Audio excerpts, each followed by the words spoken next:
kalian harus milih mana yang kalian pilih, minyak kelapa sawit atau minyak nabati lainnya.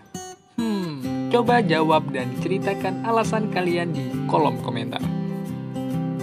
Bayangin gimana jadinya kalau kita masak tanpa minyak goreng atau bikin kue nggak pakai margarin.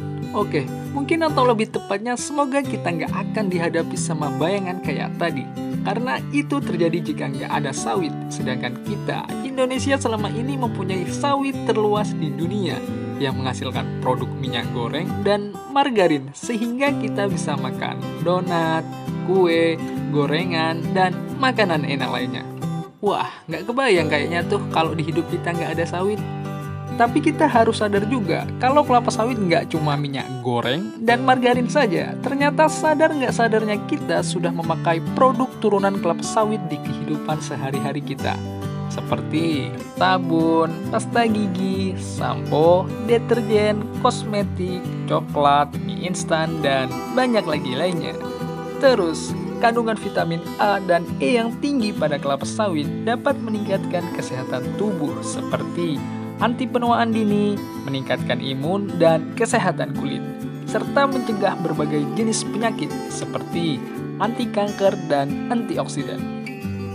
Tapi tunggu dulu, kadang-kadang kelapa sawit digosipi negatif oleh orang-orang yang tidak ada tujuan, seperti kita yang sering digosipi mantan.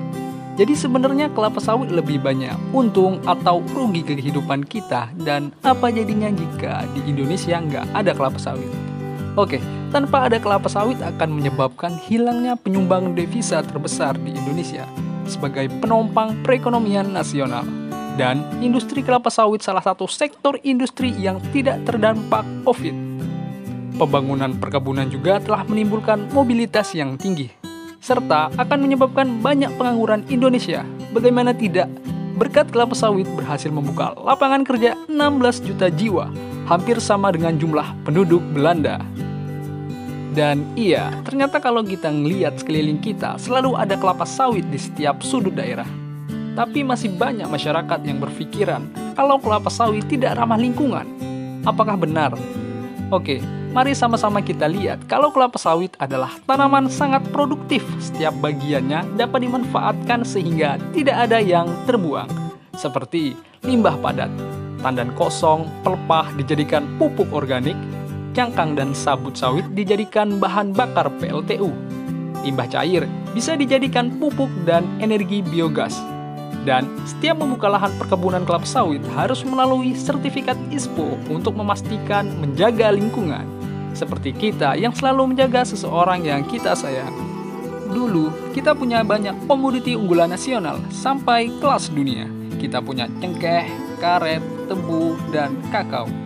Tetapi kita tidak bisa pertahankan karena kita tidak membelanya, kita tidak mengembangkannya, dan tidak melindunginya. Gula yang dulu menjadi eksportir nomor 2 di dunia, sekarang berubah menjadi importir terbesar. Karet yang dulu nomor 1, sekarang turun ke nomor 3.